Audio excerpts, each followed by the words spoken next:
सोचो, एक सुबह आप न्यूज़ खोलते हो, कोई फ्लड अलर्ट नहीं है, कोई अर्थक्वेक नहीं आया, कोई ड्रामेटिक डिजास्टर हेडलाइन में नहीं है, बस एक छोटी सी लीगल अपडेट दिखती है।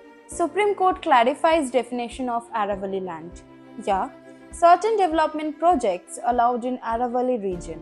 ज्यादा लोग स्क्रॉल करके आगे बढ़ जाते हैं, लेकिन अकॉर्डिंग टू रिपोर्ट्स इसी तरह के साइलेंट लीगल क्लैरिफिकेशंस के थ्रू इंडिया की सबसे पुरानी माउंटेन रेंज को धीरे धीरे प्रोटेक्शन से बाहर निकाला जा रहा है। अरावली माउंटेन रेंज दुनिया की सबसे पुरानी फोल्ड माउंटेन रेंजेस में से एक है। जियोलॉजिकल स्टडीज के मुताबिक अरावली की एज लगभग 3 बिलियन ईयर्स है, जो हिमालय से भी ज्यादा पुरानी है।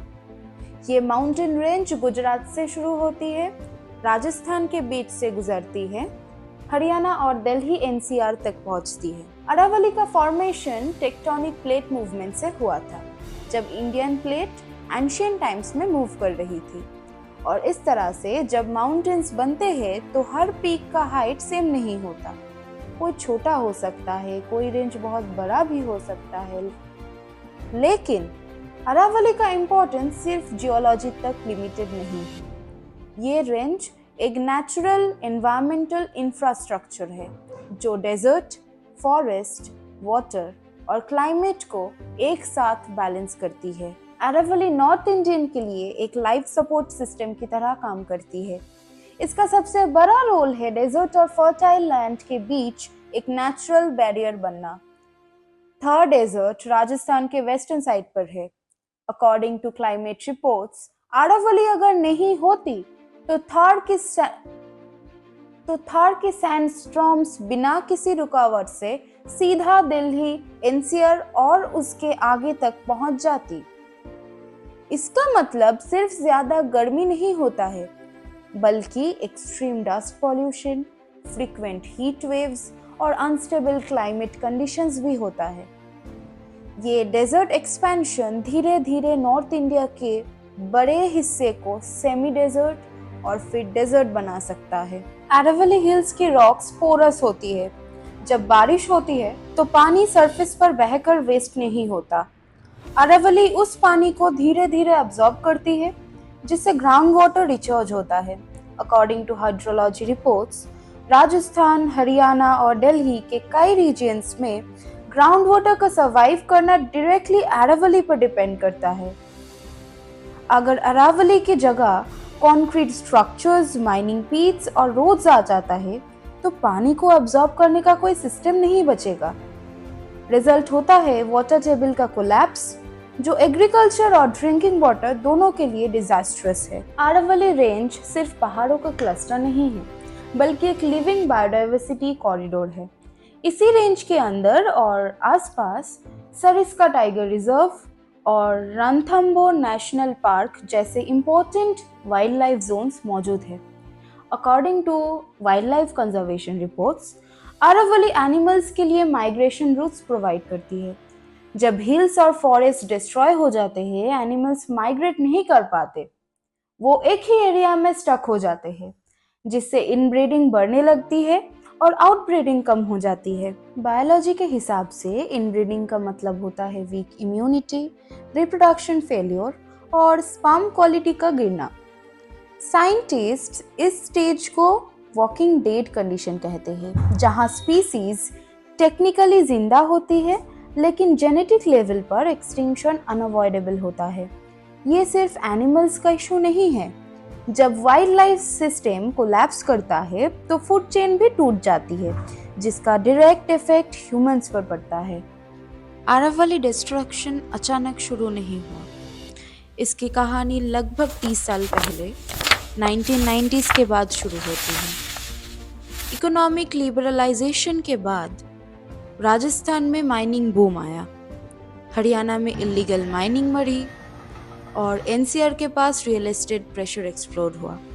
According to mining reports, Aravalli region में इलीगल और सेमी लीगल माइनिंग एक्सपोनेंशियली बढ़ी। हिल्स काट दी गई, फॉरेस्ट्स क्लियर हुए और ग्राउंड वाटर डिस्टर्ब हुआ। सुप्रीम कोर्ट ने कई बार अरावली माइनिंग पर रेस्ट्रिक्शंस लगाई, लेकिन बाद में डेफिनेशंस के थ्रू लूप होल्स क्रिएट हुए। अकॉर्डिंग टू कोर्ट रिकॉर्ड्स एक इंटरप्रिटेशन के मुताबिक अगर दो हिल्स के बीच डिस्टेंस 500 मीटर से कम हो तभी उन्हें एक ही अरावली रेंज का पार्ट माना जाता है। इसके साथ ही सेक्शन 6 अरावली पर अप्लाई नहीं किया गया। नई डेफिनेशन के हिसाब से 100 मीटर से कम हाइट वाली हिल ही नहीं मानी जा रही। डेटा यहाँ शॉकिंग है। Total Aravalli hills 12,081।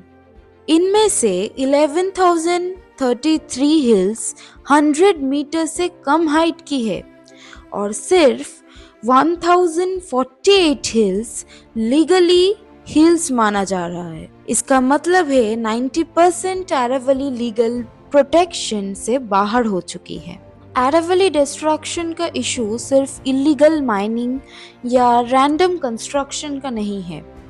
ये एक पॉलिसी ड्रिवन प्रोसेस है जहां सेंट्रल गवर्नमेंट, स्टेट गवर्नमेंट्स और कॉरपोरेट इंटरेस्ट एक इकोसिस्टम बना देते हैं जिसमें एनवायरनमेंट सबसे वीक स्टेक होल्डर बन जाता है। According to policy and environmental reports, central government ने पिछले कुछ सालों में एनवायरमेंटल क्लियरेंस प्रोसेस को काफ़ी स्ट्रीमलाइन और रिलैक्स किया है, खासकर इंफ्रास्ट्रक्चर और ईज ऑफ डूइंग बिजनेस के नाम पर। इसका एक डायरेक्ट इफेक्ट अरावली रीजन पर पड़ा क्योंकि यहाँ लैंड को स्ट्रैटेजिक डेवलपमेंट जोन या नॉन फॉरेस्ट लैंड के रूप में रिक्लासिफाई किया गया। इसके साथ साथ सेंट्रल गवर्नमेंट ने एनवायरमेंटल अप्रूवल्स को डिजिटल और टाइम बाउंड बना दिया। सुनने में ये एफिशिएंट लगता है, लेकिन अकॉर्डिंग टू रिपोर्ट्स इस प्रोसेस में ground level ecological assessment weak हो गया। पब्लिक हियरिंग्स या तो लिमिटेड कर दी गई या उनकी रीच इतनी कमी हो गई थी कि लोकल कम्युनिटीज की आवाज डिसीजन मेकिंग तक पहुंच ही नहीं पाई। स्टेट गवर्नमेंट्स का रोल यहाँ और भी ज्यादा डायरेक्ट हो जाता है। हरियाणा, राजस्थान और गुजरात जैसे स्टेट्स ने अरावली लैंड को रेवेन्यू लैंड या डेवलपमेंट लैंड के रूप में ट्रीट करना शुरू कर दिया। According to state level audit reports, land use change notifications के थ्रू हिल्स को माइनिंग, रियल एस्टेट और इंफ्रास्ट्रक्चर प्रोजेक्ट्स के लिए ओपन किया गया।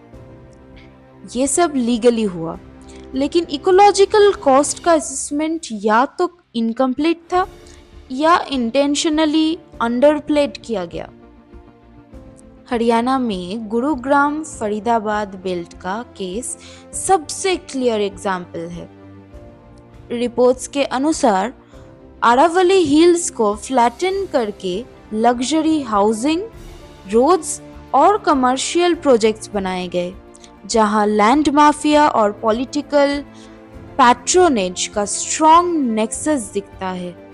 माइनिंग बैन्स के बावजूद कंस्ट्रक्शन स्टोन या लैंड लेवलिंग जैसे टर्म्स का यूज करके एक्सकेवेशन कंटिन्यू रही। कॉर्पोरेट इंटरेस्ट इस पूरे प्रोसेस का सबसे पावरफुल लेयर है। According to investigate reports, large infrastructure, power और माइनिंग कंपनीज ने अरावली के आसपास के प्रोजेक्ट्स के लिए लैंड एक्वायर किया, जहां एनवायरमेंटल क्लियरेंसेस फास्ट ट्रैक्ड हुई। अदानी ग्रुप का नाम कई रिपोर्ट्स में आता है, खासकर माइनिंग और इंफ्रास्ट्रक्चर लिंक प्रोजेक्ट्स के कॉन्टेक्स्ट में, जहां क्रिटिक्स का कहना है कि एनवायरमेंटल सेफगार्ड्स को डाइल्यूट किया गया। ये कहना गलत होगा कि सिर्फ एक कॉर्पोरेट का या एक गवर्नमेंट जिम्मेदारी है। असल प्रॉब्लम यह है कि डेवलपमेंट को शॉर्ट टर्म इकोनॉमिक गेन के लेंस से देखा जा रहा है, जबकि अरावली जैसे इकोलॉजिकल सिस्टम्स का वैल्यू लॉन्ग टर्म सर्वाइवल से जुड़ा होता है। जब पॉलिसी, प्रॉफिट और पावर एक ही डायरेक्शन में मूव करते हैं तो पहाड़, जंगल, वाइल्ड लाइफ के पास बोलने का कोई मैकेनिज्म नहीं बचता। और इसी वजह से अरावली का इशू सिर्फ एनवायरनमेंट का नहीं बल्कि गवर्नेंस, अकाउंटेबिलिटी और इंटरजेनरेशनल जस्टिस का इशू बन जाता है। फॉरेस्ट खत्म होने से एनिमल्स ह्यूमन एरियाज में आने लगेंगे। लेपर्ड्स, वाइल्ड बोर्स, मंकीज, ये एनिमल्स एग्रेसिव नहीं हो रहे बल्कि होमलेस हो रहे हैं। फूड चेन कोलैप्स का मतलब इंसेक्ट का अनकंट्रोल्ड ग्रोथ, क्रॉप डैमेज और डिजीज रिस्क बढ़ना है। आज लोकल कम्युनिटीज, साइंटिस्ट और environmental activist save Aravalli movement के थ्रू आवाज उठा रहे हैं। But why everyone must stand for Aravalli? Aravalli सिर्फ पहाड़ नहीं है, ये नॉर्थ इंडिया का natural shield, water bank, climate regulator और बायोडाइवर्सिटी बैकबोन है। अगर अरावली टूट गई तो क्लाइमेट, वाटर, वाइल्ड लाइफ और एग्रीकल्चर सब टूट जाएगा। और जब नेचर टूटता है सबसे पहले आम आदमी टूटता है। तो इस वीडियो को लाइक कीजिए, अपनी बात कमेंट में लिखिए, इससे शेयर कीजिए और AB स्टोरी लाइन को सब्सक्राइब कीजिए, क्योंकि अगर हम नहीं बोले तो पहाड़ भी चुप हो जाएंगे।